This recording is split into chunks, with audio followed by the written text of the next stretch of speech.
ನಮಸ್ಕಾರ ಸ್ನೇಹಿತರೆ, ಭಕ್ತಿ ವೈಭವ ಯೂಟ್ಯೂಬ್ ಚಾನಲ್ಗೆ ತಮಗೆಲ್ಲರಿಗೂ ಸುಸ್ವಾಗತ. ಸ್ನೇಹಿತರೆ, ಭಾಗ 1ರಲ್ಲಿ ರಾಘವೇಂದ್ರ ಸ್ವಾಮಿಯವರ ಪವಾಡವನ್ನು ನೀವು ನೋಡ್ತಾ ಇದ್ರಿ. ಬಾಲಕನು ತೀರ್ಕೊಂಡಿರೋದ್ರಿಂದ ಆ ಬಾಲಕನು ಆಯಸ್ಸು ಮೀರಿ ತೀರಿದ್ದಲ್ಲ ಅಂತ ರಾಘವೇಂದ್ರ ಸ್ವಾಮಿಯವರು ಮತ್ತೆ ಬಾಲಕನನ್ನು ಬದುಕುಳಿಸಿದ್ದ ಪವಾಡವನ್ನು ನೀವು ನೋಡಿದ್ರಿ.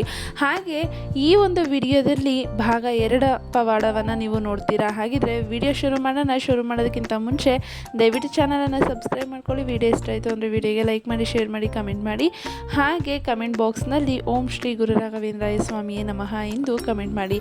ಸ್ನೇಹಿತರೆ, ಕಲಿಯುಗದ ದೈವವೆಂದು ನಂಬಲಾದ ಶ್ರೀ ರಾಘವೇಂದ್ರ ಸ್ವಾಮಿಯವರ ಪವಾಡ ತುಂಬ ದೊಡ್ಡದು ಅಂತಲೇ ಹೇಳ್ಬೋದು. ಹಾಗಿದ್ರೆ ಆ ಒಂದು ಪವಾಡದಲ್ಲಿ ಗುರುಗಳು ಹೇಳ್ತಾರೆ, ಬಾಲಕನು ಉಳಿದಿದ್ದು ನನ್ನಿಂದ ಅಲ್ಲ, ಅದರಲ್ಲಿ ತಮ್ಮ ಮಹಿಮೆ ಏನೂ ಇಲ್ಲ ಅಂತ ಹೇಳ್ತಾರೆ. ಎಲ್ಲವೂ ಶ್ರೀಹರಿಯ ಚಿತ್ತವೆಂದು ಅವರಿಗೆ ಸಮಾಧಾನವನ್ನು ಹೇಳಿ ಮತ್ತೆ ಸ್ನಾನಾದಿಗಳನ್ನು ಮಾಡಿ ಮಡಿಯನ್ನು ಉಟ್ಟು ಎಲ್ಲರೂ ಭೂರಿ ಭೋಜನದಿಂದ ತೃಪ್ತಿಯನ್ನು ಹೊಂದ್ತಾರೆ. ಅದಾದ ನಂತರ ದೇಸಾಯರು ಸ್ವಾಮಿಗಳಿಂದ ತಮಗಾದ ಉಪಕಾರಕ್ಕೆ ಪ್ರತಿಯಾಗಿ ಭಕ್ತಿಪೂರ್ವಕವಾಗಿ ಕಿರೀಟಗಿರಿ ಗ್ರಾಮವನ್ನು ಶ್ರೀಮಠಕ್ಕೆ ದಾನವಾಗಿ ಕೂಡ ಕೊಡ್ತಾರೆ. ಹಾಗೂ ತಮ್ಮ ಮಗುವಿಗೆ ಗುರುಗಳ ಹೆಸರನ್ನೇ ಇಟ್ಟು ಗುರುರಾಜನೆಂದು ಪುನಃ ನಾಮಕರಣ ಮಾಡ್ತಾರೆ. ಇಂದಿಗೂ ಆ ಗ್ರಾಮವು ಶ್ರೀಮಠದ ಗ್ರಾಮವಾಗಿದೆ. ಈ ಘಟನೆಯು ಸ್ವಾಮಿಗಳಿಗೆ ಭಕ್ತರ ಬಗ್ಗೆ ಇದ್ದ ಅನುಕಂಪ, ಮಮತೆ, ವಾತ್ಸಲ್ಯಕ್ಕೆ ಕೂಡ ಸಾಕ್ಷಿಯಾಗಿದೆ ಅಂತಲೇ ಹೇಳ್ಬೋದು. ಹಾಗೆ ಶ್ರೀ ಗುರುಗಳು ಅವರ ಮನೆಗೆ ಬಂದಿರುವರೆಂಬ ಸಂಗತಿ ತಿಳಿಯುತ್ತಲೇ ಊರೇ ಅವರ ಮನೆಯಲ್ಲಿ ಸೇರಿರುತ್ತೆ. ದೇಸಾಯರು ಎಲ್ಲರಿಗೂ ತನ್ನ ಮನೆಯಲ್ಲಿ ಭೋಜನದ ವ್ಯವಸ್ಥೆಯನ್ನು ಕೂಡ ಮಾಡಿರ್ತಾರೆ. ಸಾವಿರಾರು ಜನರಿಗೆ ಊಟದ ತಯಾರಿ ನಡೆದಿರುತ್ತೆ. ಶ್ರೀ ಗುರುಗಳು ಸ್ನಾನಾದಿಗಳನ್ನು ಮುಗಿಸಿ ಮೂಲರಾಮನ ಪೂಜೆಗೆ ಕುಳಿತುಕೊಂತಾರೆ. ಆಗ ದೇಸಾಯಿ ದಂಪತಿಗಳು ಮಡಿಯುಟ್ಟು ಸ್ವಾಮಿಗಳ ಪೂಜೆ ನೋಡುತ್ತಾ ನಿಂತ್ಕೊತಾರೆ. ಎಲ್ಲ ಕಡೆಯೂ ಸಂತೋಷ ಸಂಭ್ರಮ ಮನೆ ಮಾಡಿರುತ್ತೆ. ಈ ಮಧ್ಯೆ ಮಗುವಿನ ಕಡೆಗೆ ಯಾರಿಗೂ ಗಮನವೇ ಇರೋದಿಲ್ಲ. ಹಾಗೆ ಅಭಿಷೇಕ, ಪೂಜೆ, ನೈವೇದ್ಯ, ಮಹಾಮಂಗಳಾರತಿ ಕೂಡ ಆಗುತ್ತೆ. ಎಲ್ಲರೂ ಬಂದು ಶ್ರೀಗಳಿಂದ ತೀರ್ಥ ಪ್ರಸಾದವನ್ನು ಕೂಡ ಸ್ವೀಕಾರ ಮಾಡ್ತಾರೆ. ದೇಸಾಯಿ ದಂಪತಿಗಳು ಮಾತ್ರ ಹೇಳಿ ಕಳಿಸಿದ್ರು ಬರಲಿಲ್ಲ. ಆವಾಗ ವಿಚಾರಿಸ್ತಾರೆ. ಅವರು ಮೌನವಾಗಿ ಹೇಳುತ್ತಿರುವ ವಿಷಯ ತಿಳಿದು ಬರುತ್ತೆ. ಕಾರಣ ತಿಳಿಯಲು ಅವರೇ ಹೊರಡ್ತಾರೆ. ಆಗ ಅಲ್ಲಿ ತಮ್ಮ ಪುತ್ರನ ಶವವನ್ನು ಚಾಪೆಯ ಮೇಲೆ ಮಲಗಿಸಿ ಅಳುತ್ತಾ ಕುಳಿತಿರುವಂತಹ ತಾಯಿಯ ದುಃಖವಂತೂ ನೋಡಿದವರ ಮನ ಮುಟ್ಟುವಂತೆ ಕರಗ್ತಾ ಇರುತ್ತೆ. ಹಾಗೆ ಶ್ರೀಗಳವರನ್ನು ನೋಡುತ್ತಲೂ ದಂಪತಿಗಳು ರೋಧಿಸುತ್ತಾ ತಮ್ಮನ್ನು ಉದ್ಧರಿಸಬೇಕೆಂದು ನಮಸ್ಕಾರ ಕೂಡ ಮಾಡ್ತಾರೆ. ಈ ಎಲ್ಲವನ್ನು ನೀವು ಹಿಂದಿನ ವಿಡಿಯೋದಲ್ಲಿ ತಿಳ್ಕೊಂಡಿದ್ರೆ, ಅಂದರೆ ಬಾಲಕನು ಹೇಗೆ ತೀರ್ಕೊಂಡಿದ್ದ ಅಂತ ಹಿಂದಿನ ವಿಡಿಯೋದಲ್ಲಿ ತಿಳ್ಕೊಂಡ್ರಿ. ಹಾಗೆ ಇವಾಗ ಬಂದು ಮಹಾಭಾರತ ಕಥಾಮಂಜರಿಯನ್ನು ಕನ್ನಡದಲ್ಲಿ ಭಾಮಿನಿ ಷಟ್ಪದಿಯಲ್ಲಿ ಮನೋಜ್ಞವಾಗಿ ರಚಿಸಿರುವಂತಹ ಗುರು ರಾಘವೇಂದ್ರ ಸ್ವಾಮಿಯವರು ಒದ್ದೆ ಬಟ್ಟೆಯಲ್ಲಿ ಕುಳಿತು, ಅದು ಒದ್ದೆಯಾಗಿರುವಷ್ಟು ಕಾಲ ಪುಂಖಾನುಪುಂಖವಾಗಿ ಕಾವ್ಯವನ್ನು ಬರಿತಾ ಇದ್ರಂತೆ. ಅವನು ಒಂದು ಕಂಬದ ಬಳಿ ಕುಳಿತು ಕಾವ್ಯ ರಚನೆ ಮಾಡುತ್ತಿದ್ದ ಸ್ಥಳವು ಕುಮಾರವ್ಯಾಸನ ಕಂಬವೆಂದು ಹೆಸರಾಗಿದೆ.